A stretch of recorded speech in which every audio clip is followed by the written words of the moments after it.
Hello மக்களே, welcome to Prema's Culinary. இன்னைக்கு நம்ம வீடியோல ஒரு சூப்பரான சாம்பார் கதம்ப சாம்பார் எப்படி பண்ணுறது அப்படிங்கிறது தான் இந்த வீடியோவில் நம்ம பார்க்க போகிறோம். கதம்ப சாம்பார் அப்படின்னாலே உங்களுக்கு எல்லாருக்குமே தெரியும். இது வந்து எல்லா வெஜிடபிள்ஸும் போட்டு செய்கிற சாம்பார். பர்டிகுலராக ஒரு வெஜிடபிள்னு இல்லாமல் எல்லா வெஜிடபிள்ஸும் சேர்த்து போட்டு நம்ம ஒரு சாம்பார் பண்ண போகிறோம். அதுதான் கதம்ப சாம்பார்.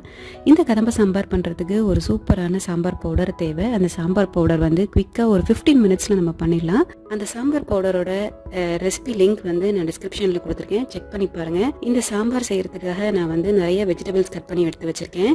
ஸோ நீங்கள் வந்து இந்த வெஜிடபிள்ஸ் தான் இல்லை, உங்கள்கிட்ட எந்தெந்த வெஜிடபிள்ஸ் அவைலபிள் இருக்கோ அந்த வெஜிடபிள்ஸை மீடியம் சைஸ் பீசஸாக கட் பண்ணி எடுத்து வச்சுக்கோங்க.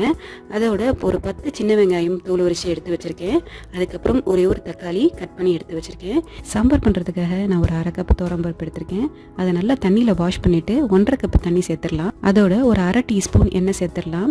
1/4 டீஸ்பூன் மஞ்சள் தூள் சேர்த்துட்டு இதை நல்லா ப்ரெஷர் குக் பண்ணிவிடுவோம். பருப்பு நல்லா வேகணும், அதனால் 3லேருந்து 4 விசில் வரைக்கும் இதை விட்டு நல்லா பருப்பு நல்லா மசிய வேக வச்சு எடுத்துக்கலாம்.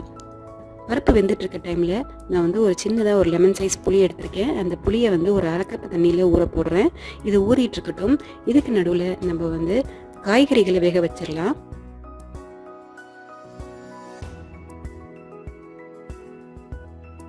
சாம்பார் பண்ணுறதுக்காக ஒரு சாஸ்பேன் எடுத்துருக்கேன். அந்த சாஸ்பேனை நம்ம ஹீட் பண்ணிடலாம். அதில் வந்து ஒரு 1/2 கப் தண்ணி சேர்த்துடலாம். சேர்த்துட்டு நம்ம கட் பண்ணி எடுத்து வச்சுருக்க வெஜிடபிள்ஸ் எல்லாமே நம்ம அதில் சேர்த்துடலாம்.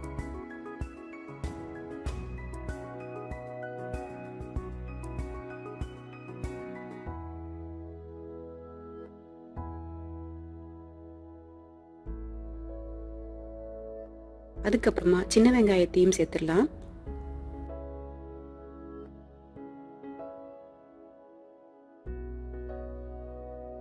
சேர்த்துட்டு தக்காளியும் சேர்த்துடலாம்.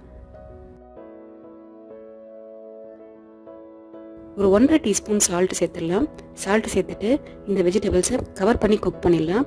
இந்த வெஜிடபிள்ஸை ரொம்ப குக் பண்ணக்கூடாது, ஒரு 1/2 வேக்காடு குக் பண்ணால் போதும். ஏன்னா நான் பருப்பு சேர்த்தோன்னே மறுபடியும் இந்த வெஜிடபிள்ஸை நம்ம குக் பண்ணி ஆகணும்.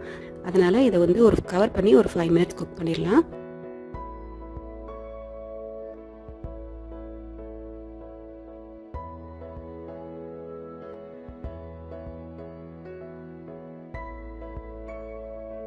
ஃபைவ் மினிட்ஸ் கழிச்சு பார்த்தீங்கன்னா இந்த வெஜிடபிள்ஸ் வந்து ஒரு ஹாஃப் குக் ஆகி ரெடியாக இருக்கும். இந்த நேரத்தில் நம்ம ப்ரெஷர் குக் பண்ணி எடுத்து வச்சுருக்க பருப்பை வந்து இதில் சேர்த்துடலாம். சேர்த்துட்டு நல்லா மிக்ஸ் பண்ணி விட்டுருவோம்.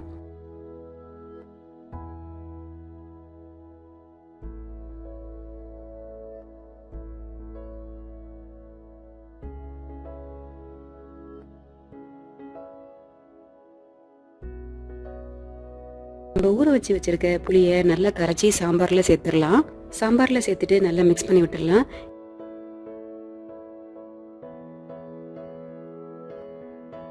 இப்போ நம்ம 2 டீஸ்பூன் சாம்பார் பவுடர் சேர்த்துருவோம். சாம்பார் பவுடர் சேர்த்த உடனே நல்லா மிக்ஸ் பண்ணி விட்டுறணும், இல்லைன்னா அந்த சாம்பார் பவுடர் வந்து கட்டி தட்டிடும். அதனால பவுடர் சேர்த்த உடனே நல்லா மிக்ஸ் பண்ணி விட்டுடலாம். சாம்பார் பவுடரை சேர்த்துட்டு ஒரு 5 மினிட்ஸ் திரும்பி அதை சாம்பாரை வந்து கொதிக்க விட்டுடலாம். சாம்பார் பவுடரில் இருக்கிற ரா ஸ்மெல் எல்லாம் போகணும். அதனால சாம்பாரை நல்லா ஒரு 5 மினிட்ஸ் நல்லா கொதிக்க விட்டுடலாம்.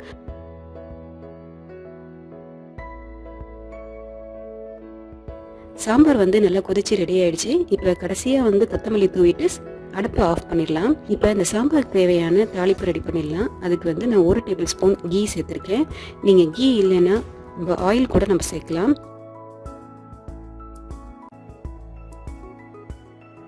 1 டீஸ்பூன் கடுகு சேர்த்துடலாம். கடுகு நல்லா பொரியணும். அதோட ஒரு 1/4 டீஸ்பூன் வெந்தயம் சேர்த்துடலாம்.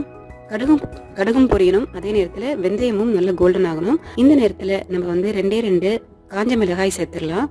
இதோட கொஞ்சம் கருவேப்பிலை சேர்த்துடலாம். கருவேப்பிலை சேர்த்துட்டு நல்லா வறுத்துருவோம். இப்போ நம்ம தாளிப்பு ரெடி ஆயிடுச்சு. அடுப்பை ஆஃப் பண்ணிடலாம். ஆஃப் பண்ணிட்டு இந்த தாளிப்பை வந்து சாம்பாரில் சேர்த்துடலாம். சாம்பாரில் சேர்த்துட்டு நல்லா மிக்ஸ் பண்ணி விட்டுருவோம். நெய் சேர்த்து தாளிக்கிறதுனால சாம்பார் வந்து ரொம்பவே ரொம்ப ரிச்சாக இருக்கும். நம்ம இந்த சாம்பார் பவுடர் யூஸ் பண்ணியிருக்கிறதுனால இந்த கதம்ப சாம்பார் ரொம்பவே டேஸ்டியாக இருக்கும். அது மட்டும் இல்லாமல் நம்ம வந்து எல்லாமே ஹெல்த்தி வெஜிடபிள்ஸ் நம்ம சேர்த்துருக்கோம். இந்த மாதிரி சாம்பார் பண்ணி பாருங்கள். இது ரைஸ்க்கு மட்டும் இல்லை, இட்லி, தோசை, ஆப்பம், இடியாப்பம் எல்லாத்துக்குமே இந்த சாம்பார் ரொம்ப நல்லாயிருக்கும். இந்த மாதிரி சாம்பார் வச்சு பாருங்கள், உங்களுக்கு எல்லாருக்குமே ரொம்ப பிடிக்கும். இந்த சாம்பார் ட்ரை பண்ணி பாருங்கள். ட்ரை பண்ணி பார்த்துட்டு எப்படி இருந்ததுன்னு உங்களோட ஃபீட்பேக் எனக்கு சொல்லுங்கள். அதுக்கு முன்னாடி இந்த வீடியோ உங்களுக்கு யூஸ்ஃபுல்லாக இருந்ததுன்னா லைக் பண்ணுங்க, ஷேர் பண்ணுங்க, கமெண்ட் பண்ணுங்க, அப்புறம் சேனல் சப்ஸ்கிரைப் பண்ணுங்க, இன்ஸ்டாகிராம்ல ஃபாலோ பண்ணுங்க. இன்னும் நிறைய இன்ட்ரெஸ்டிங்கான ரெசிபிஸோட நான் உங்களை சந்திக்கிறேன். Until then, bye from Premalatha Aravindan. Bye.